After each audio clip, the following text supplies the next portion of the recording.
What up, y'all? It's your boy Ricky Mars. Back with episode 2 of Narcan Stories.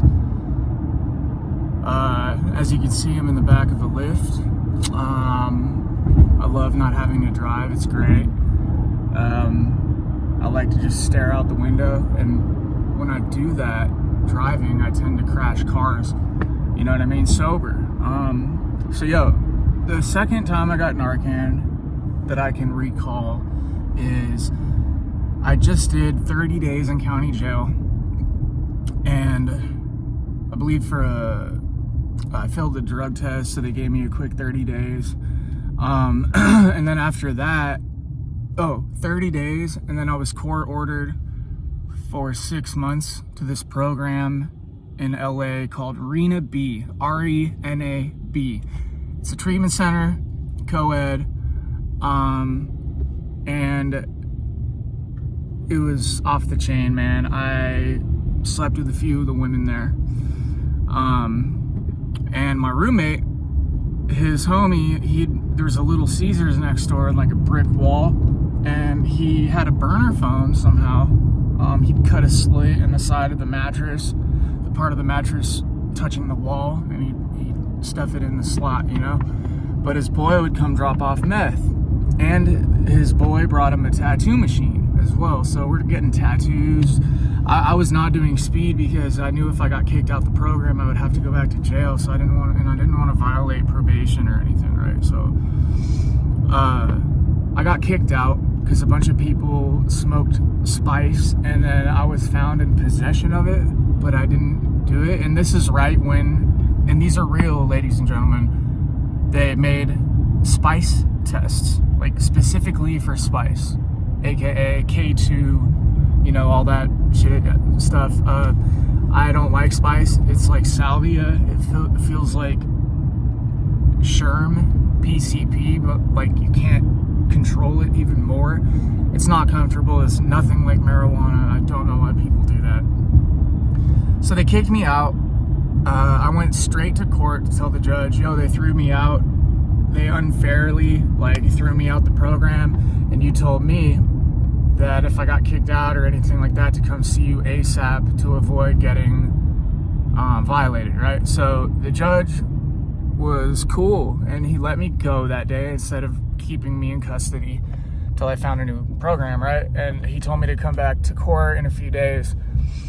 So there's this guy, rest in peace, he was a counselor at RENAB, and he had a house in Pasadena. And I go to his house, everyone's shooting heroin, smoking meth, I just re-upped on my prescription Xans, so I had a bunch of Xans, and I didn't want to do black. I didn't want to do meth either. I ended up doing both, but I was already on a benzo, so I don't remember any of this, but apparently I overdosed in the bathroom at this dude's house, who was just my drug and alcohol counselor, and left right when I did and relapsed too. He might have been using the whole time. He for sure was doing steroids. That's a controversial topic. I won't ever stick a needle in my arm again, but that can lead to a relapse. It can trigger you, injecting steroids in your stomach or your ass cheeks or whatever. That's where I used to shoot my stuff, Anyway, this dude ended up dying a few years later from an OD. But I overdosed in their bathroom, and they, instead of calling 911, because Narcan was just coming around. This was 2012, I think. 2011, 2012. So the Narcan they did have wasn't the nasal spray, it was the injection. You know what I mean? The nasal spray is a lot more convenient. I overdosed in this guy's bathroom, and they carried me down the stairs and outside, through the complex to the street, and they just left me by the dumpsters. I overdosed, and they carried me and left me by the dumpsters, dude, to die, Great friends, right? These are the friends that I call lower companion friends, you know what I mean? I just hang out with them because there's drugs. On any other occasion, I would never even want to be seen in public with these weirdos. You know what I mean? So they left me by the trash can, went inside, and I guess a neighbor saw me dead by the trash cans and called 911, and then the paramedics came and Narcaned me right there on the sidewalk. Like, I woke up next to the blue recycling bin like I did at the green public toilet in Pershing Square in episode 1 of this. Like, all right, you're good to go, bye. But back then, it wasn't just the paramedics. When they would get calls like that, the cops would show up too. And this was before California passed the law, like the Good Samaritan law. Like, back then, you could still go to jail, but now, say you're with a group of people and someone overdoses and you have dope on you, if you call the paramedics and they come to help you and the police end up coming too, the police cannot arrest you for possession. This has happened to me. Like, I've OD'd, the cops have came and they've even given me the ultimatum, like, not an ultimatum even.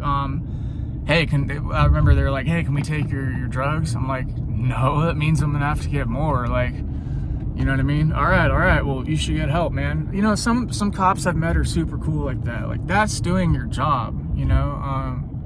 The arresting them part is not. But yeah, they left me by the dumpsters to die. This lady happened to look out her window and saw me. Thank God for that, because I'd be dead. Again, don't do heroin, don't do fentanyl. Narcan saves lives. I got a GoFundMe and a Patreon, patreon.com/RiggyMars. If you want to see some exclusive videos, Fava, you want to see some exclusive videos, dick pics, feet pics, you want me to write your girlfriend a love letter from you, I can do all that kind of stuff. My lowest tier is $3 a month. Come join me. There's a GoFundMe. It's in the description too. That goes towards me and the entire Angelino Records crew. To help us with our creative control. You know, like, everything does come out of pocket. I can afford it, but I can always do so much more. So everyone that's Cash Apped me, everyone that's joined Patreon, everyone that's bought my albums off Bandcamp, I appreciate you so much, because it allows me to do this kind of stuff, you know. That money goes to music videos, paying the filmers, paying the editors, studio time, paying the engineer to mix and master, getting dope features on songs, merch, etc., etc. Yeah, thank you guys so much. GoFundMe, Cash App, and Patreon, and my links to Spotify and everything else are in the description below. Narcan saves lives. Have a beautiful day.